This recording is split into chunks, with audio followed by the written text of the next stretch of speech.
So this is LG's new 40-inch ultra-wide monitor. It's curved, supports HDR10 and has a resolution of 5K 2K. And this monitor has been designed to truly unleash your productivity. So in this video, I'm going to review this monitor and explain how it's been designed to be the perfect productivity display. So first of all, let me explain what I have and how this monitor will be great for me. And then I'll explain some of the key things this thing can do if your setup is a little different to mine. Firstly, I run a 13-inch M1 MacBook Pro. I absolutely love this computer. I can take it away from my desk to work in different locations, and I can also just have it downstairs on the sofa when I'm trying to chill. Now, it's more than perfect to handle everything I throw at it, but it's not perfect for work. Ultimately, there's just not enough screen space in that 13-inch display to do everything that I need. So it's okay on a one-off, but ideally, Final Cut needs more space than just that screen. And then if you're trying to open up other windows whilst using it, it's just a crowded nightmare. So for work, a separate display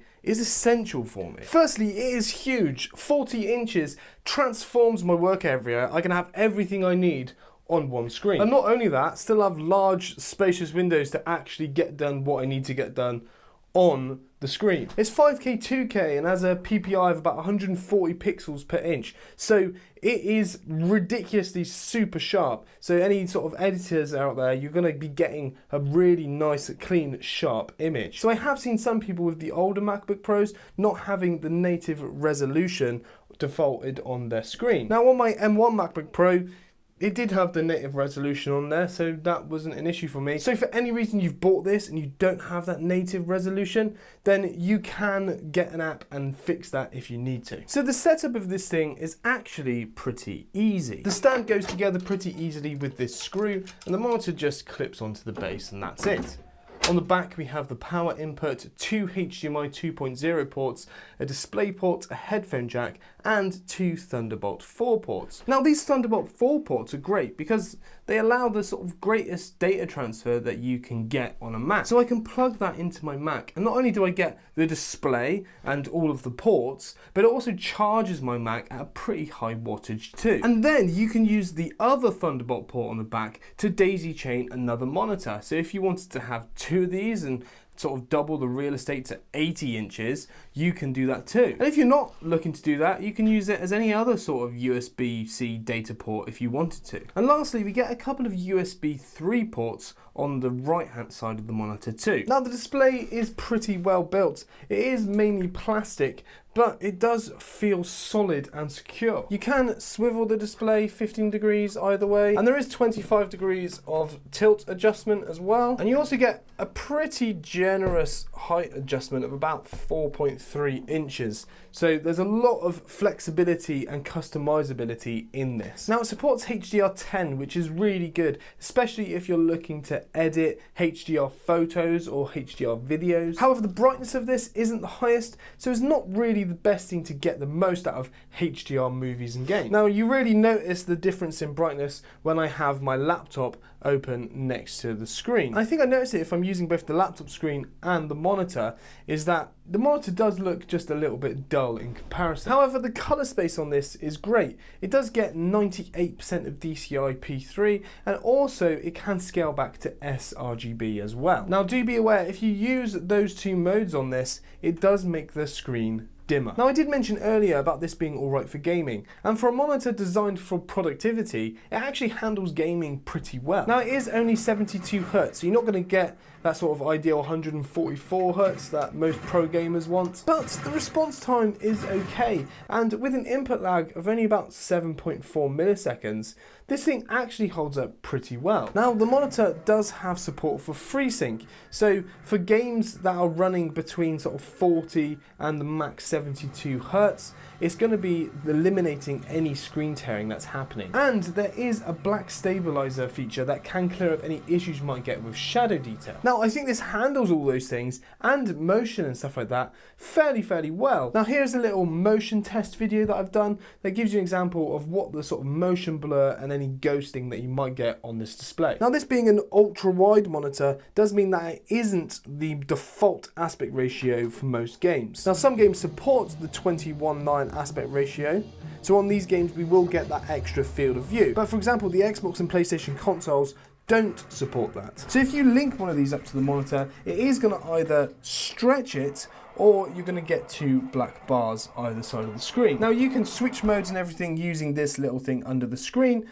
and go across to change your input. For example, I can change to HDMI 1 and load up the Xbox. Here you can see I've got the black bars either side, and if I go into the menu I can change some of the settings. So I can change it to have the sort of full wide aspect ratio, but it is going to stretch it out, so it's not that bad and it's sort of watchable for most people. However, I think most people would probably just like to keep it in original. Now you can change the settings using this little menu that comes up from pressing the button underneath. So you've got all of your picture settings and game adjustments and all of that stuff in there, but also you have this really cool little split screen feature where you can get two inputs and have them on different sides of the screen. So for example, you can do this sort of 50-50 split, which sort of puts your Mac on one side and console on the other, or you can have a Mac on one side and a PC on the other, which that works really, really well. However, as you can see for the Xbox, that just doesn't really work. It doesn't automatically switch that into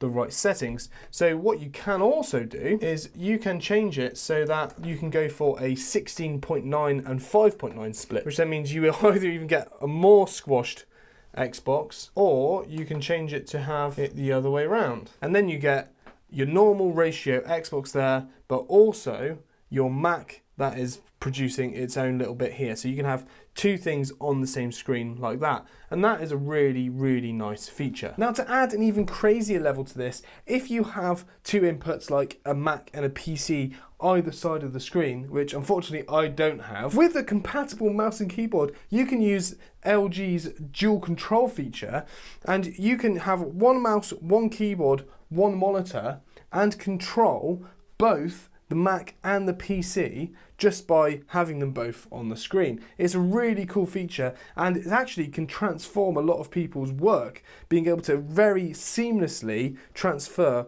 one to the other. Now the sound. The speakers are okay. They actually get fairly loud for sitting at a desk, and whilst gaming I found that actually it sounded pretty good. However, you can't say that they're the best speakers, especially for film and music. So really, if you're going to be using this for that purpose, you're going to want some external speakers to plug into this. To give you an idea of what I mean, here is an audio test of my MacBook speakers, the monitor speakers, and my Edifier bookshelf speakers that I have either side.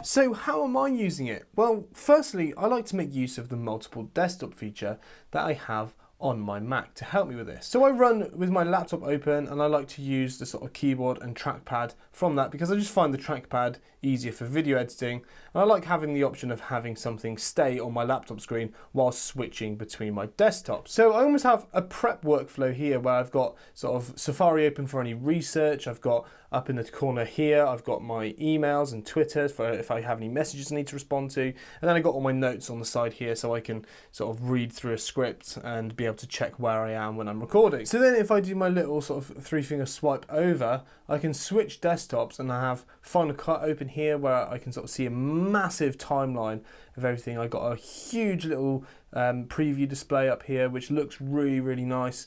And then I got a very easy way of being able to sort of skip through all of my footage that I've got here to be able to sort of put in the right things that I need to put in. And then on the right hand side I still have space for two big Finder windows, so I can easily move files between my timeline and what's on my Mac or what's on my external hard drive. So it's a really, really nice little setup, really efficient. It means I'm not having to constantly bring up windows and stuff like that.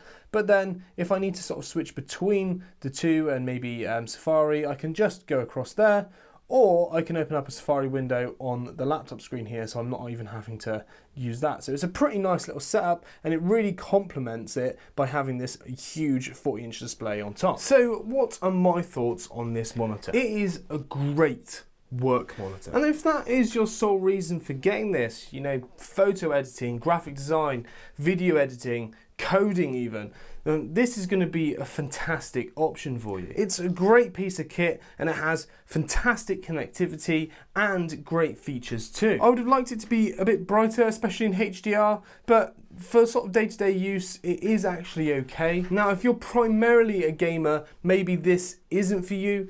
But if you're going to be just doing a little bit of gaming on the side and you want to use it for the occasional gaming, then it's perfect. So guys, thank you very much for watching the video. Click one of these videos to see more from me, subscribe, and I'll see you in the next one. Woo!